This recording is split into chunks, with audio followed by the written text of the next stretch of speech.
Hello, and welcome to another edition of our webinar series on ideas, interests, institutions, and nation-state climate politics. Today, we are very fortunate to have with us two distinguished presenters who are going to speak about vulnerability, climate change, laws, and adaptation in the Middle East and North Africa. And we are lucky to have our speakers, Professor Tawfiq Mahboudi, who is Assistant Professor of Political Science at Loyola University in Chicago, and Elisa D'Amico, who is a PhD student at Loyola University in Chicago. And I thank you all for joining us and turn the floor over to Professor Mahboudi and to Elisa D'Amico.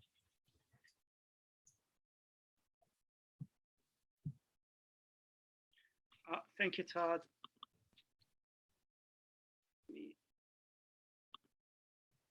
Thank you, Todd. Thank you so much for the introduction and for organizing this and for inviting us. I guess one thing that Todd forgot to mention is that I'm an AU alumni, so it's always good to be back to AU, even if it is kind of virtual. And also on behalf of Elisa as well, I want to thank our discussants and apologize to them. Thanks to Jesse and Mark, because we couldn't, unfortunately, send them our draft on time. So this is a working paper, and we appreciate any kind of feedback and comments that you might have as we are trying to finalize the final pages of the paper. So with that kind of brief introduction, the paper that we are working on looks at the relationship between climate laws, policies, strategies at the national level, and environmental performance, climate performance in the Middle East and North Africa. As the climate-related disasters have increased in both frequency and their severity, we see a proliferation of climate laws and legislations across the world. Indeed, there is some sort of constitutional trend here. More recent constitutions are bringing in the issue of climate change, codifying it, and kind of providing a legal basis for legislative acts and executive actions.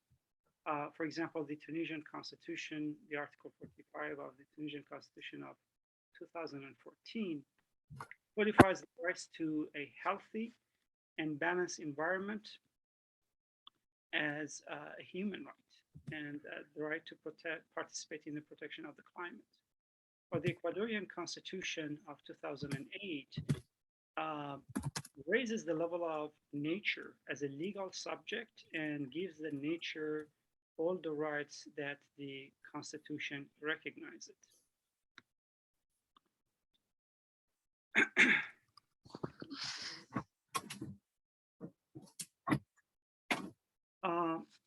One second, sorry. And so if the national constitutions and their codification of the climate laws have been very kind of spotty, we see that legislative acts and executive actions have been increasing in that aspect. By the end of the 20th century, by the end of 1999, there were only 142, I believe, national laws, regulations, and policies about climate change. And now the number is over 2,700. For example, some of these national laws, like the hurricane-prone Caribbean islands of Antigua and Barbuda's Environmental Protection and Management Act, empowers the government to declare protected areas under law.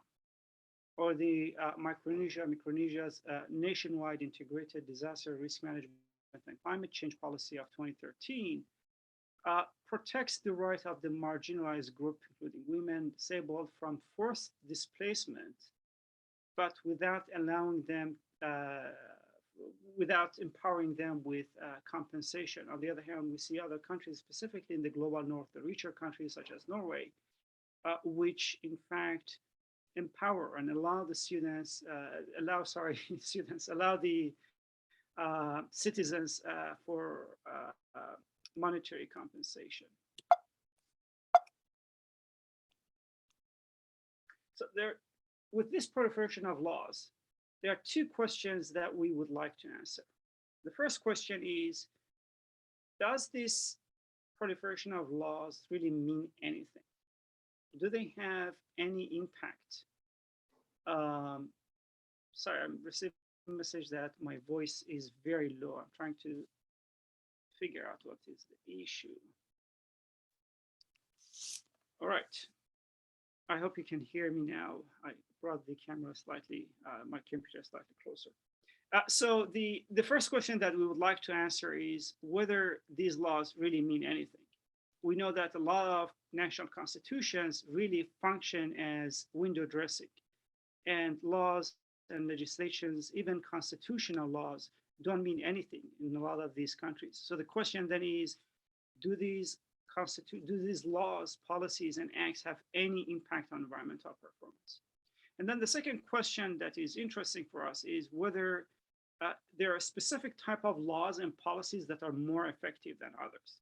And here we're thinking about the differences between mitigation and adaptation laws and policies. Just to give you a picture of how these laws are drafted, or the type of laws that are drafted, the majority of laws, about 60 to 65% of them, have focused on issues of mitigation and related issues such as energy. Another 20, 25% of these laws have focused on mitigation, and less than 8 or 9% of national level laws and acts and policies that focus on issues like risk management and loss and damage. Just like how adaptation laws and policies lag behind the mitigation laws, this kind of lagging really mirrors the imbalances that exist in terms of the funding that is available, as the majority of the funding, external funding, really goes towards mitigation measures rather than adaptation. On the other hand, we see that there are lots of countries in the global south, particularly, that are more vulnerable to climate change harms, and that these countries, without any legal framework, without any strong legal structure, and without the access to external funding, are really in trouble. And there is now a really rising concern among both policymakers and scholars about the future of these policies in these nations. So the research questions that we ask in this paper, the first question is, under what conditions do states tend to adopt climate change laws and regulations? More specifically, we ask whether vulnerability to climate change related events, and here we focus on drought only, are predictor of the adopted laws.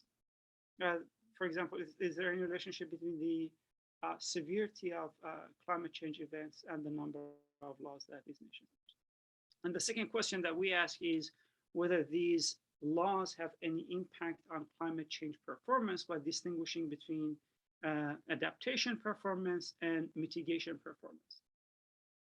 There are very few studies that have systematically really investigated these questions, with the exception of Frank Hauser and his colleagues at the Grantham Institute. In this paper, we focus our study on the Middle East and North Africa. There are several reasons why Middle East and North Africa provide a very good case study for us. The region is considered as the most water-stressed region. 12 out of 17 countries with the highest level of water stress are in the Middle East and North Africa. 5 out of top 10 most drought-prone nations in the world are in the Middle East and North Africa.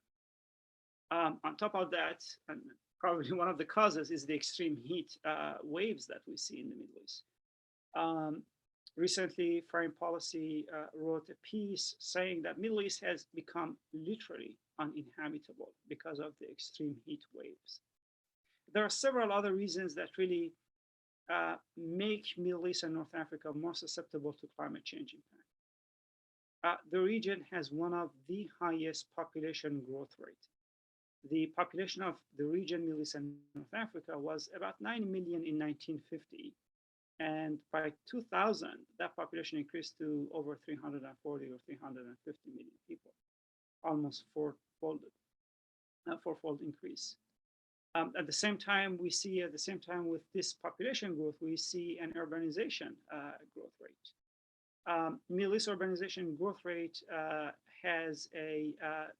is second to Sub-Saharan Africa, with, I believe, about 4% of annual growth rate in the urbanization. The region is also very much resource dependent. There are two sources of resource dependence. On one hand, we have the oil-rich countries that their economy really depends on burning fossil fuels. And then on the other hand, we have countries, nations in the region that really depend on agriculture and agricultural products, the production of agricultural products. And with lack of water and other resources, these countries are also more prone to the harms of climate change. Middle East is also considered as the region with the highest level of income inequality in the world. About 56% of the national income on average in the region is controlled by about 10% of the population. And the bottom 50% of the population has access to about only another 10% of the income produced. Now, with all of these in mind, we should also consider the fact that a lot of the states in the Middle East, despite the fact that they are very strong authoritarian regimes, have weak capacity in governance. And that state capacity is also another issue of challenge when it comes to climate change vulnerability in the region. Despite this vulnerability, we see that the number of climate laws that are adopted in the Middle East really lag behind the rest of the world. Since 1992, there has been only 126 national climate change laws, policies, and regulations in the Middle East and North Africa. About 63% of this number of these laws are related to mitigation, 29% of them are related to adaptation, and 8% of them are related to risk management and loss and damage. This is kind of following the global trend, the worldwide trend, that the majority, about 2/3 of climate change laws are related to mitigation worldwide. But what makes it interesting, makes the comparison of Middle East, North Africa with the rest of the world is interesting, is that on average, each nation in the region has adopted only 6 climate change laws, while worldwide the average is 12.5, 12 and a half. So on average, there are 12 laws per nation. In the Middle East, it's only 6 laws per country. So we raised 3 hypotheses. Our first hypothesis is whether vulnerability has an impact on adoption of these climate laws. And then that's our vulnerability hypothesis. Then our second hypothesis, the mitigation hypothesis, is that if countries that adopt more mitigation-related laws are more likely to lower their greenhouse gas emission. And finally, our adaptation hypothesis argues or states that countries that adopt more adaptation laws are more likely to be more prepared and perform better in terms of adaptation. To test these hypotheses, we constructed a panel data of 22 countries in the Middle East and North Africa for over 30 years, from 1992 to 2021. That gives us about 660 country observations. Our main predictors are mitigation and adaptation laws. So while we consider the raw number of laws, we also focus on specifically the mitigation specific and adaptation specific laws. And finally, our outcome is the changes in greenhouse gas emission as a measure for mitigation, and adaptation readiness as a measure for adaptation. Now, before I turn it over to my co-author, Elisa, I just want to bring a clarification that what we mean here by laws, or what the data set argues about what laws is, it's basically a combination of laws, policies, strategies, which can be anything, and I'm sure that Elisa is going to talk in detail about these. So with that, I will stop my screen sharing and I will pass it over to Elisa.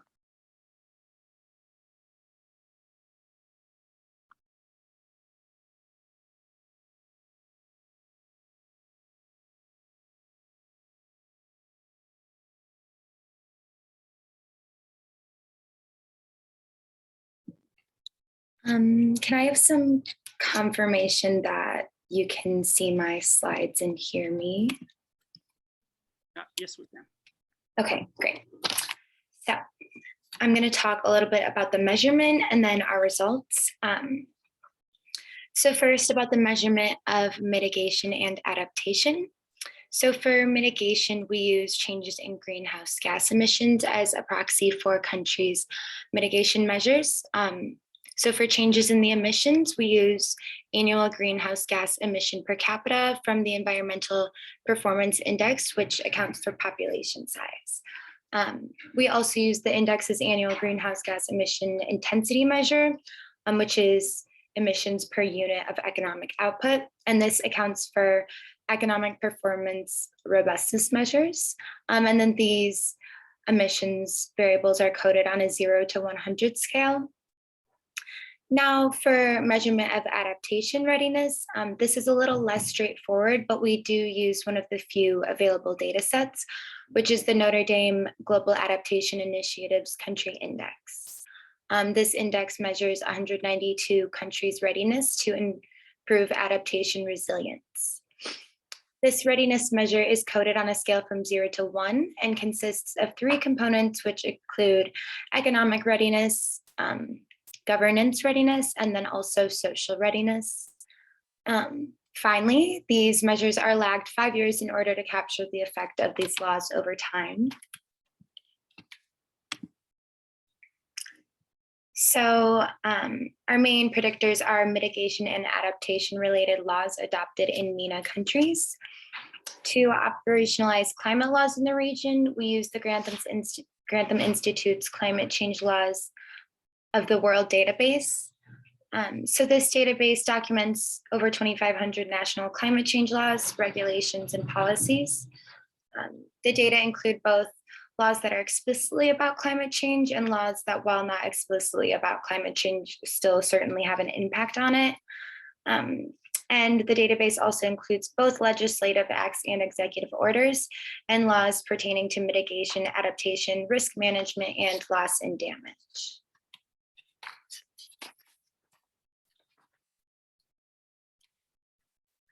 So we create 3 variables from this database. Our mitigation law and adaptation law are binary variables showing whether a country has any mitigation or adaptation specific laws in a given year. The 3rd variable we create from this database is the number of climate laws, and this measures how many climate change laws are in effect in a given country year unit.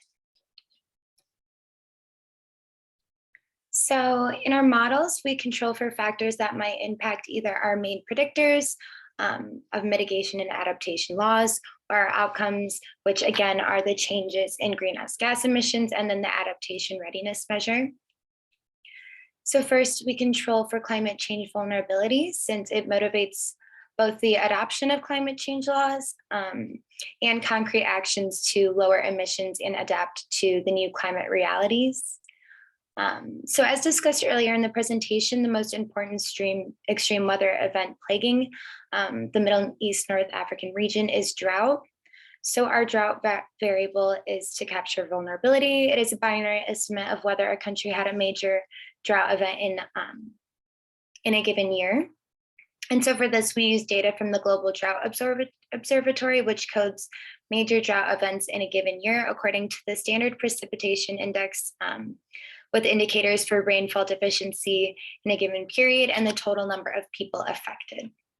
So we also control for the size of the country using the natural log of population, economic development using the natural log of GDP, because larger countries and those with higher GDPs emit more greenhouse gases and are more likely to adopt the relevant laws. Moreover, richer countries are more likely to have the necessary resources for adaptation. And then lastly, we control for oil rent as a percentage of GDP.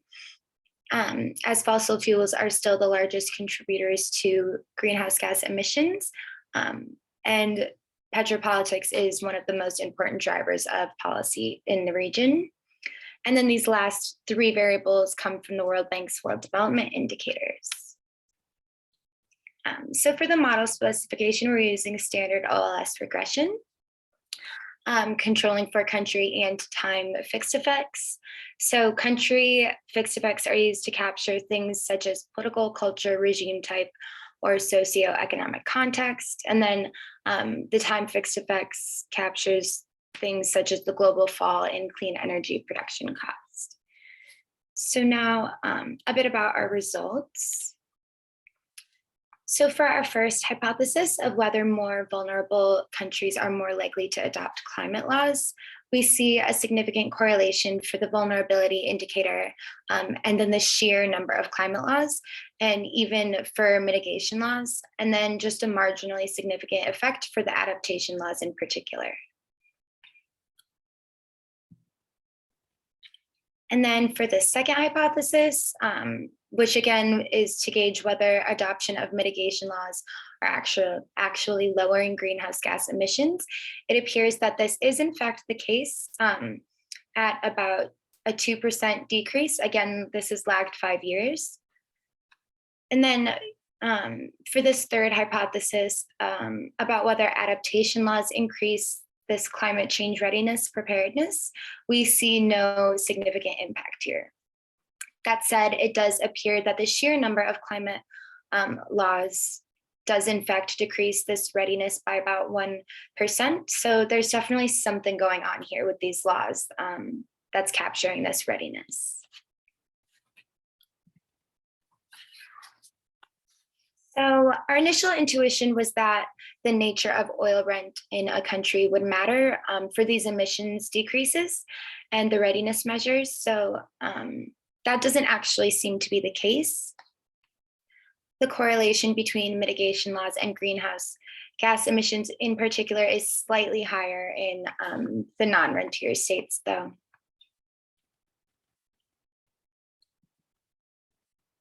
So to sort of sum up our findings, we see that drought, AKA this climate vulnerability measure, is in fact a predictor of climate laws, but not adaptation laws in particular. So while climate laws seem to have an impact on greenhouse gas emissions, they are less important for adaptation in the MENA region, as we see the robust statistical evidence only in support of our mitigation hypothesis. Moving forward, the research agenda of why, in fact, climate change laws in the region have an impact on mitigation but not adaptation is of imminent importance. So we might have a couple of explanations for this. First, it may be the case that the nature of the adaptation laws themselves are ineffective. So in the data, we have a couple of variables that we could look into in greater detail.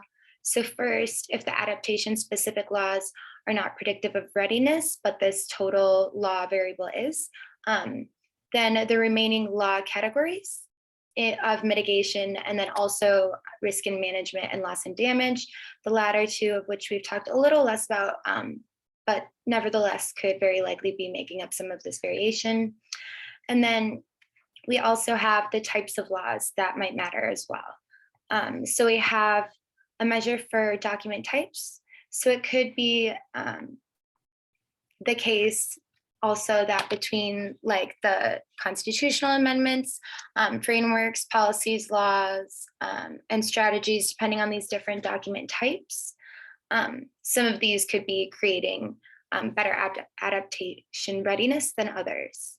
So the policy implications involved with ironing out sort of what's going on in these different types of laws that may be the most likely to increase adaptation readiness is of course of extreme importance. And then we also have another explanation that I'll walk through. So we think that the lack of evidence supporting our adaptation hypothesis may also be due to weak state adaptive capacity. So for example, things like government structures, civil society and community voice, climate education, and then also funding and aid availability. So the government structure could be related to sort of a lack of accountability from the public to push for adaptation. And then this community voice piece is sort of related to whether people in this region may need to work to mobilize at the local level and represent their adaptation needs, and whether adaptation laws are even manifesting as they purport to from the top down. And then climate education is also related to this piece, but also with reference to even knowing there are options about such laws.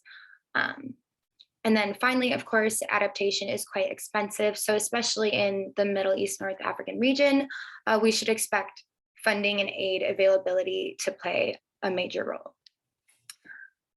So in our work, these possibilities will be explored using qualitative case studies to explain what's going on with the sort of mechanism here in this uniquely climate-afflicted region. So that's all that we have for today. And I thank everyone in attendance and everyone involved in putting on this climate politics webinar series. Great. Thank you so much for your presentation. And I did not mention that Professor Mabudi is an alum of American University. I also didn't mention that his first solo book came out like a few days ago, The Fall of the Arab Spring, Democracy's Challenges and Efforts to Reconstitute the Middle East by Cambridge University Press. And he and his PhD student have given us a very good presentation to a lot to think about. And I would like to turn, please, to two discussants. First, we're going to ask Mark Purdon, who is the chair of decarbonization at the University of Quebec in Montreal, in that university's School of Management. Then we will have Jesse Rebo, who is a professor at the School of International Service at American University, speak about the findings and their own work in relation to these findings. So Mark, thank you for joining us. And we appreciate if anybody has questions they would like to start posting. I see there's already one post in the Q&A area, which is where we would ask you to post questions, please, for the presenters or for the commentators, discussants. All right, thank you, Mark. Okay, thank you very much for allowing me to comment on this this paper and presentation. I guess it was a lot of information, and I think I was able to kind of get at some of the main findings. I think, though, I just want to kind of step back and applaud you for compiling this data set, because I think it's sort of a necessary kind of first step to try and make sense of what's going on in developing countries, and it's particularly this region, with regard to climate change policy. And I guess when you say law, it's sort of the broader definition of law, policies, and strategies. And I think it's quite interesting to those questions of the conditions under which these laws and policies have effect is really important. And I think you trying to get to beyond the descriptive kind of, there are laws and policies out there for dealing with climate change mitigation and adaptation, and trying to look at their causal impact and certain measures of climate change mitigation and adaptation is very important. We don't see enough of that in the literature. I guess maybe my kind of first reactions to the paper are I guess I'm a bit intrigued by your main finding, which is that the laws are associated with mitigation and not really associated with adaptation. That is, I think, a very perhaps counterintuitive or intriguing a research finding. And I think that there's sort of the specifications that you're seeking to pursue through the qualitative case studies is sort of a good way of kind of plunging into the detail and kind of unearthing what's going on and why are we seeing these types of effects. I mean, I guess I actually have perhaps more questions than firm comments at this stage. And perhaps one of the main questions I have is about the direction of causality, especially with the more significant result of the relationship between climate law and policy and mitigation outcomes. And I wonder if there might be some reactions as to if that might be going the other way, and if there's any additional statistical tests that you can do to indicate whether states that are able to reduce their greenhouse gas emissions are in fact then adopting. I guess you have a lag there in your model, which is intended to control for that. But maybe just a bit more discussion about the prospect of reverse causality would be something to consider, or just elaborate on in the presentation, the rest of the presentation here. The finding that adaptation is not associated with, or some sort of adaptation outcome is not associated with the adoption of climate policy or adaptation policies and laws. I think that's a bit puzzling, and it's on one hand it's concerning. On one hand, on the other hand, perhaps it suggests it may confirm concerns about sort of the state-led approaches to climate change policy, mitigation, or adaptation, in that if they are led by government elites, which may be the case in many of the countries in this region, they may not be as accountable to individuals who will be impacted by climate change, who might be from the poorest of the poor to of course, a few elites. But there's sort of a feeling, I think, and I think Professor Rabot will be able to speak to this also, the vulnerability to climate change is often shaped by social and economic factors. So that's a bit disconcerting that there's no real statistical relationship between climate change adaptation and the climate laws adoption.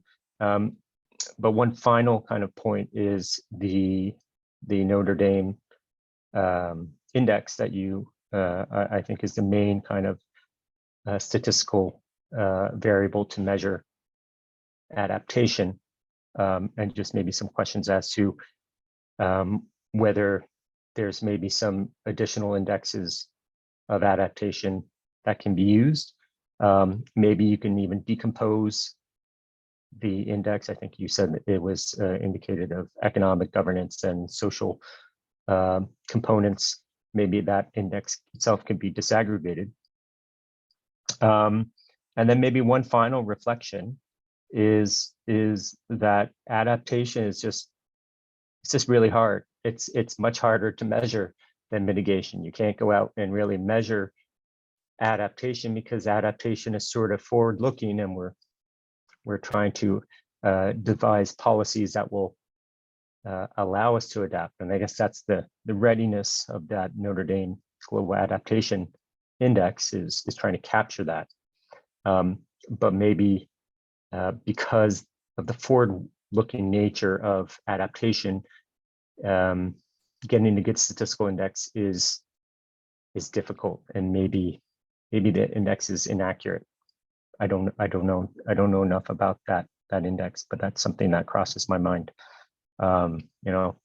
We may have a really good adaptation plan to build a seawall of 10 meters, but if that sea level surges are at 15 meters, that adaptation policy maybe is insufficient or is a maladaptation.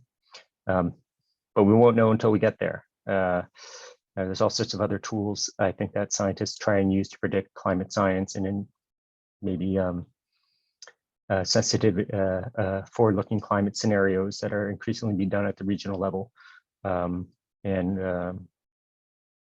could direct you to a research consortium actually in Montreal here called ORNUS that does some of that type of work, and is actually partnering with researchers in Morocco on that type of kind of more climate sciencey research, but linked to adaptation and eventually adaptation policy. I think I've said enough, but I'll let maybe turn it back to Todd and see if that's a good place to start. Thank you, Mark, especially, given that the paper is still, shall we say, coming into being for this presentation. The data is there and the paper is emerging. So thank you for giving some good off-the-cuff comments. And again, thanks to Professor Mabudi and Ms. D'Amico for their presentation. And we would like to turn now also to another commenter, Jesse Rebo of American University of the School of International Service, and get his comments. Thank you too, Jesse. Thank you. First thing I'd like to ask is for everyone to put their, that is for Elisa, Mark, and Todd, and Tofik, to put your videos back on, because I prefer talking to people I can see. And I know it may be more distracting for everybody else watching, but this should be a conversation. And I first want to say congratulations, Tofik, on your book. That is a terrific topic, and I'm looking forward to seeing it. That's a big accomplishment. And the comments that Mark made, I think, will touch as well on some of my thinking, especially on the question of the indicators around adaptation being difficult. But I want to start with one of the first lines of this talk by Tofik, which is climate-related disasters. I was very happy to see in the title that climate-related was hyphenated. And this is very important because these are not climate disasters. A disaster is never a disaster if no one's affected. So if there's a drought, but no one lives there, farms there, gives a hoot, then it's not a disaster, right? So this comes to where I had some questions about the vulnerability and adaptation side of the equation. And that is, in your sensitivity having hyphenated climate related, that usually implies that you're thinking that the outcomes that we see as crises are a function of something other than climate alone, which are the conditions on the ground, the pre-existing social, political, economic inequalities, exposures that are in place. And later, however, you define vulnerability as the drought itself. And I think that is a reduction back into a kind of deterministic, linear, causal kind of thinking that is behind, I would say, 90% of the material in the Intergovernmental Panel on Climate Change, including the social thinkers in their positions. So when I look at the results, you've got the two arenas. Obviously, mitigation seems to be related to some outcomes, whatever the directionality may be. And adaptation does not. And my first thoughts are, and maybe I should give a little background, but I can come back to that. One is, as Mark said, or I think Elisa might have said, it's expensive, of course. More expensive often than mitigation, which often saves money, efficiency increases and the like. But it depends on your economy and the situation you're in. The second is that the Middle East is like the area I work in. I do my research mostly in the Sahel, the southern rim of the Sahara. And people used to tell me, the foresters actually used to tell me, and other environmental groups out there would say, it's a fragile region. And I thought, fragile? Anything here that's still alive is not fragile. And so in a certain sense, you're talking about a region that is used to extremes, that is in fact already embedded in a long history of knowing how to prepare and respond. And in that position, that region and its people will see proposed adaptations through real knowledge of the risks they face, right?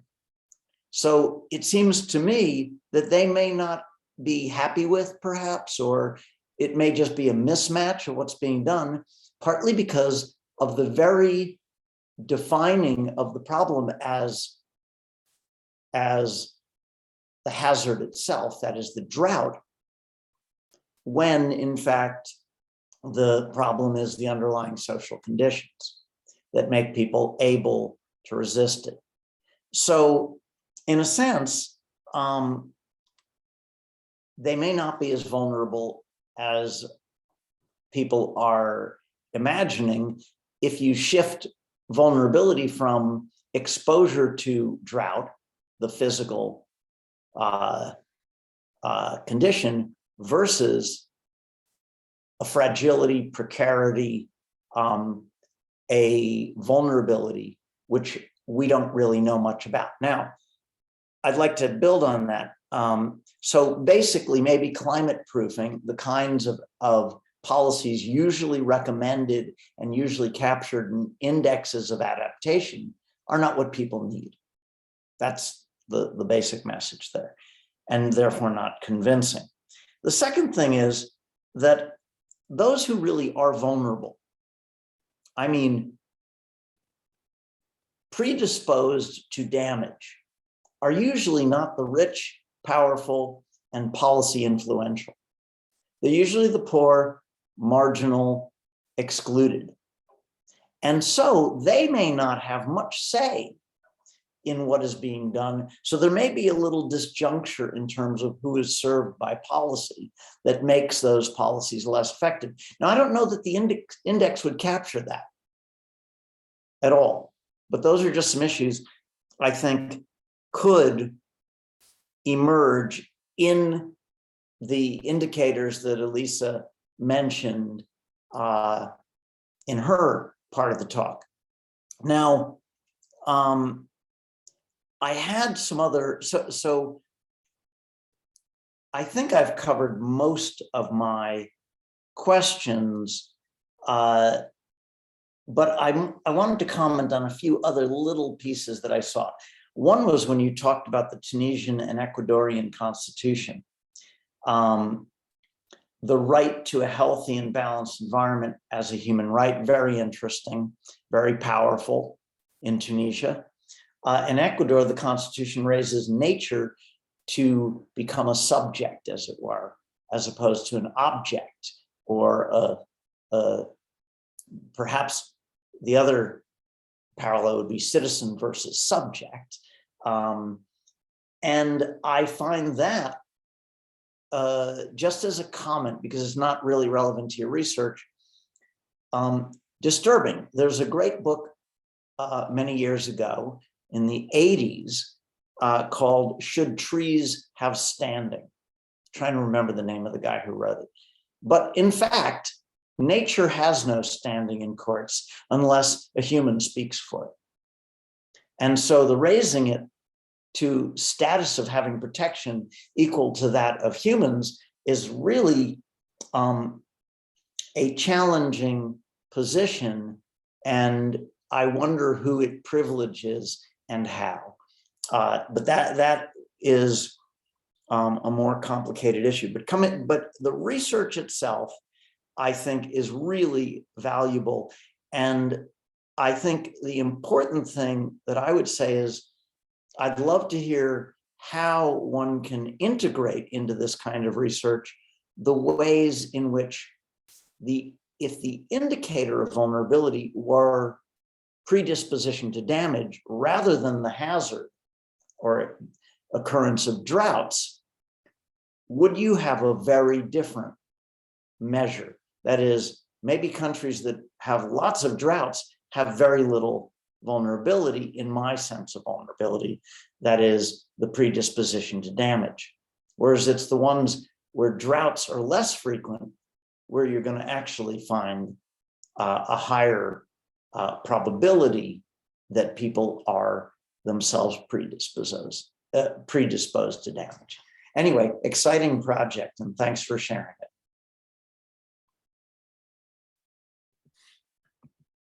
Oops. Great. Well, thank you. Let's turn now, please, to the presenters and see if they would like to make a few comments in response, and then we'll open the floor and see what other questions people have, and encourage the audience to please submit questions in the Q&A area in Zoom. Thanks. Thank you both for some great comments from the discussants. Can I address one first, Dr. Mudabudi, because I think that you can capture a little bit more than me, and it's quite short.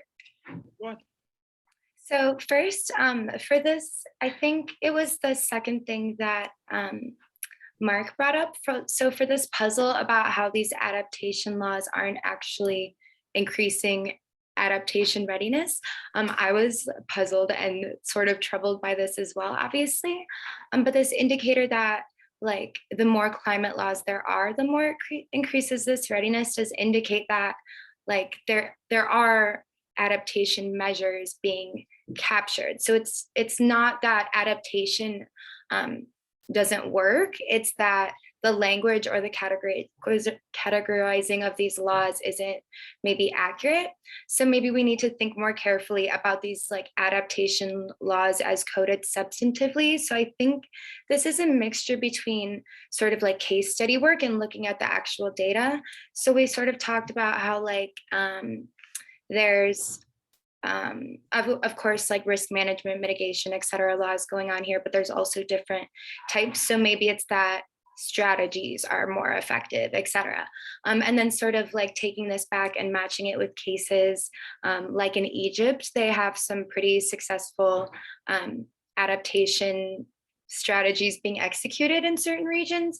So I think it's just sort of a mixture. I think it needs to go back to sort of like this policy focus of like ironing out like what is an adaptation law. Like if we can find out what's working, then we can create sort of a blueprint for adaptation laws. And then hopefully moving forward, these laws would have more success in actually increasing this readiness. So that's all I sort of wanted to say about that piece. Thanks. Those are provocative comments to add grist to the mill. So let's hear what else we can do. Yeah, thank you, Elisa. So just to kind of go back on Elisa's comment and a little bit develop that comment. Unfortunately, we can't do much statistically with that. And the reason is that there are only about 29 adaptation laws, policies, national plans, strategies across the Middle East. 21 country observation. So we cannot disaggregate that in our statistical analysis, but we definitely can look at those different types of adaptation laws, policies, strategies in case studies. So just to respond to a couple of the comments, again, these are very, very good comments, and I'm really thankful to both Mark and Jesse for their really very good comments. In terms of the direction of causality, reverse causality can definitely be a case here. Statistically, as you mentioned, we have a 3-year and 5-year lag in our statistical analysis, so that the relationship is accounted for because we're looking at law X in year 2000, and then we are looking at its impact on adaptation in 2005. So it can't be the reverse here because of the timing. But generally speaking, this is really about the state willingness and the state capacity, right? So if state is serious about this issue to fix this issue, then they fix this issue and they adopt laws, right? So it can be a reverse causality here and be a confounding factor, meaning that there is a third factor here that is affecting both laws and kind of effectiveness in climate responses, which we will definitely have to look at it more closely. You also, Mark also raised the issue of kind of who is leading this sort of adaptation measures, right? Is it elite-led adaptation? Because adaptation and those people that are vulnerable and are affected by it are mostly local people, poor people, people who are powerless. And actually, this goes back to one of the comments in the Q&A box, I think by Marilyn, her second question. And our response to that is the kind of political system in Middle East is very interesting. Middle East is considered as the most authoritarian region in the world. And while the rest of the world in the last 50 years have moved toward democracy, Middle East actually had been stable, but there were only 2 democracies in Middle East since 1950s, Israel and Turkey. And right now there's only one, and that's Israel.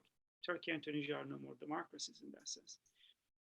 The government structure is extremely central. And so there is very central kind of structure. To give you just an example of how this kind of centrality, central government works, Egypt and Cairo, as the most populous city in the Middle East and North Africa, is one of the few cities in the whole world that is mayorless. They don't have the office of mayorship. There are other kind of forms of governance. The Egyptian constitution is very specific about that. And they don't use the term local government. They use local governance.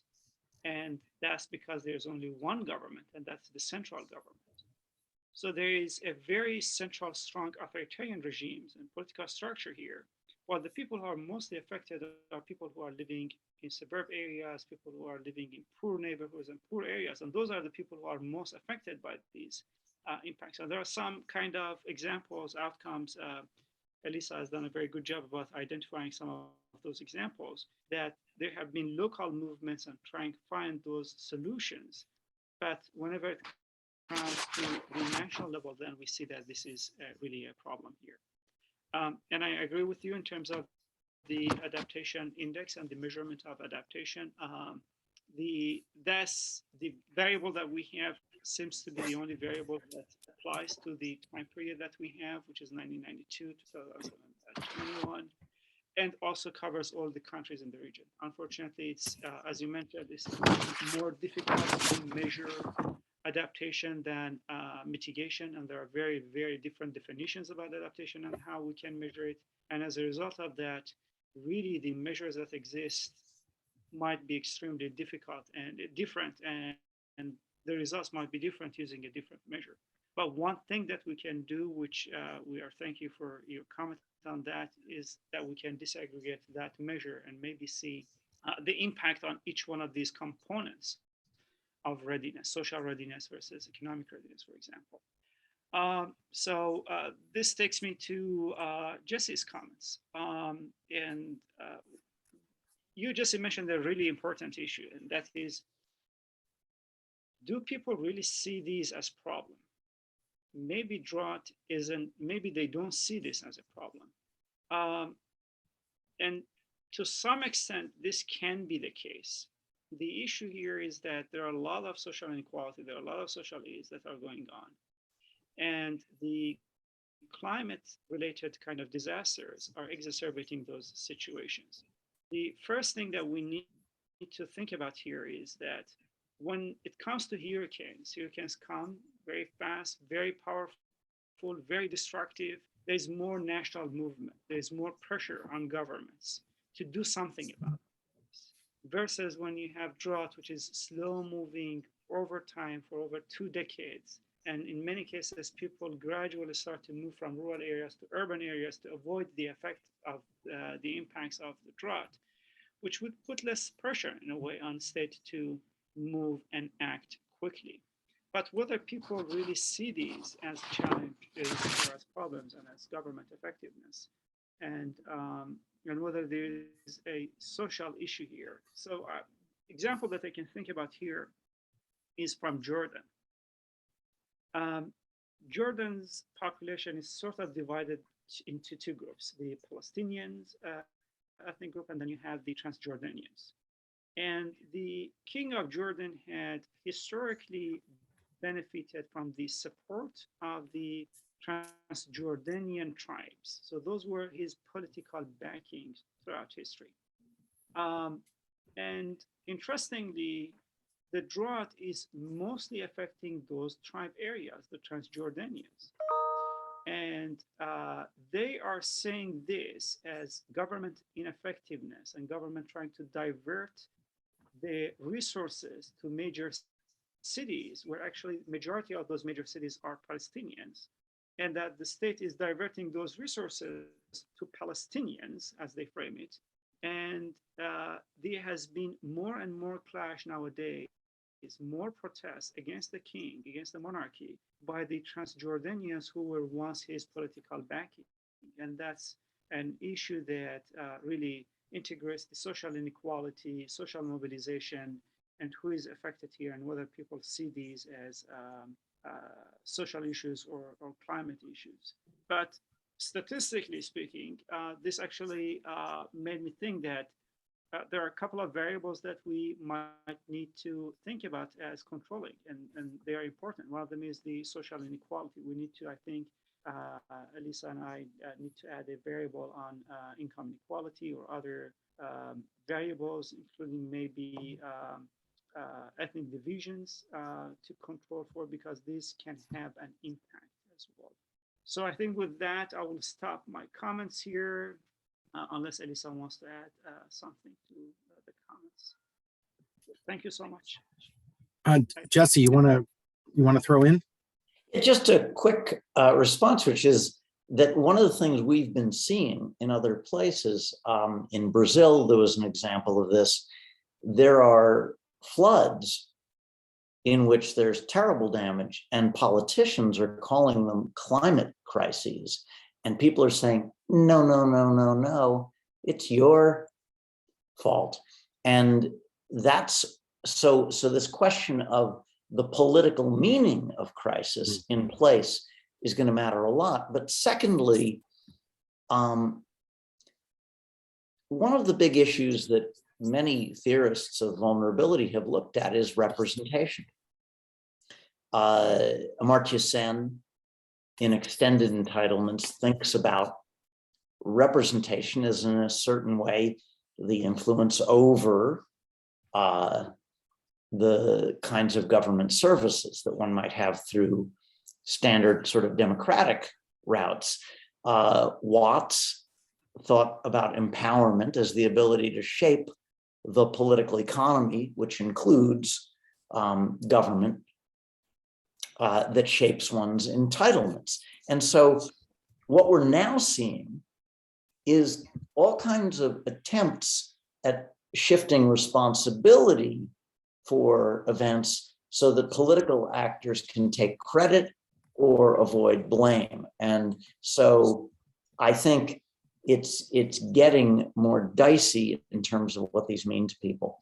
Mayanna Lawson and I recently finished a paper on this. Just drop me a note, I can send it. It says a few little things about how to organize how I organize my thinking around that set of issues. Okay, well, thank you. And Mark. Just one quick final comment, and I'll let the people in Q&A enter in. But it's just, I think, one other dimension of your project that you might want to also consider, the focus on national laws, national policies. There's a strong emphasis in the climate politics literature that that's not where we're going to find action on climate change. However, a lot of that literature is not based on research done in the Middle East or Northern Africa.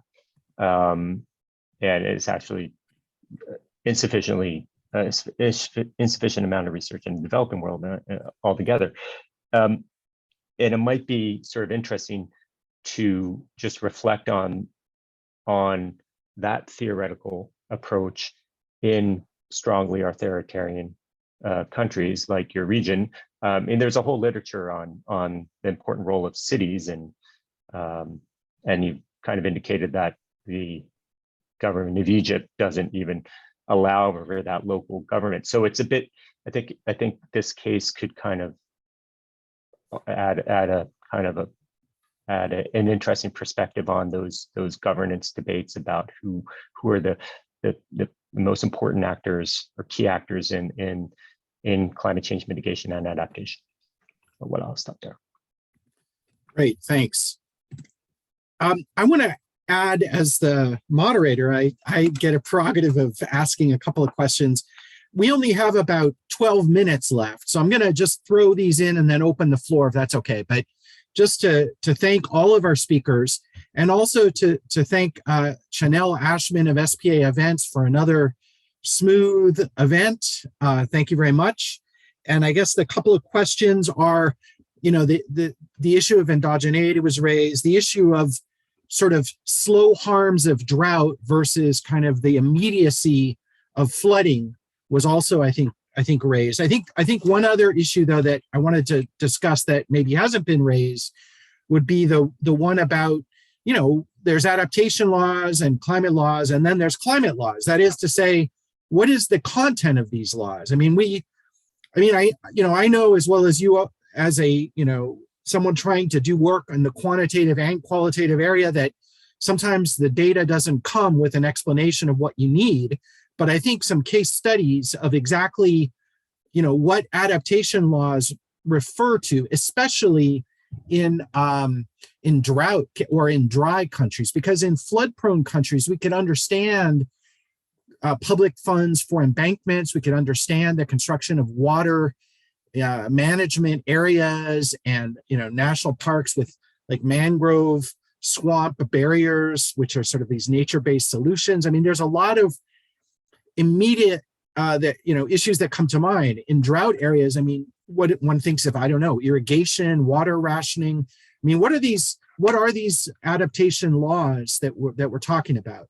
All right, let me just briefly take a few more questions from the floor here, which is Johan Chu asks about coloring properties, that is to say, sun-reflected roofs, I think is the reference, which is argued to be useful. I mean, it's more of an advocacy question about a specific issue, which is that of, putting colors to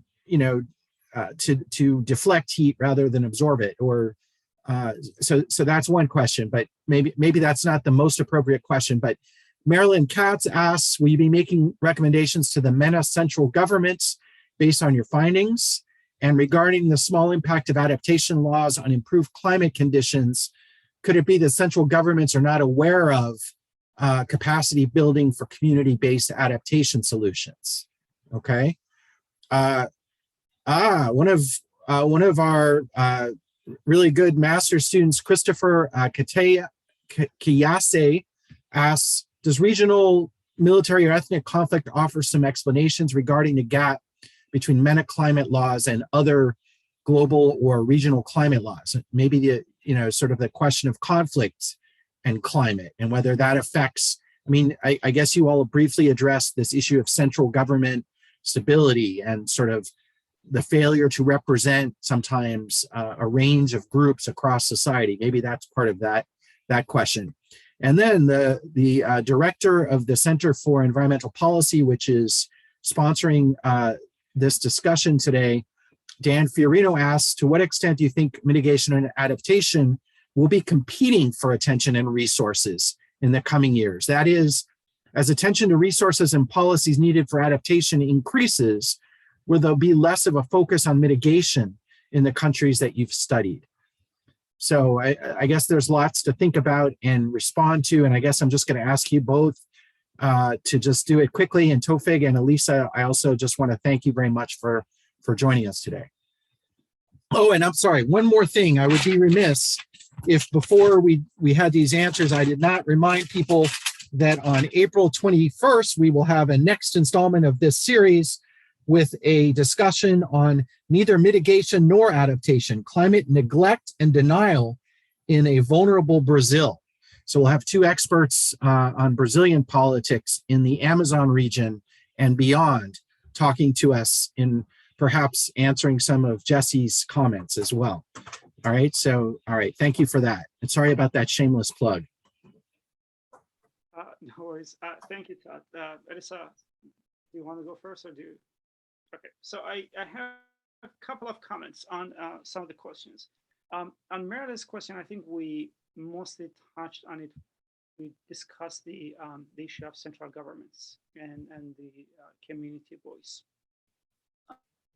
and how the structure of the really central governments in the Middle East is kind of undermining these sort of issues. And this actually goes back to kind of also connects to Christopher's second question, or the second part of his question, which is that are the governments in the Middle East maybe occupied by something else, their stability, or the regime stability?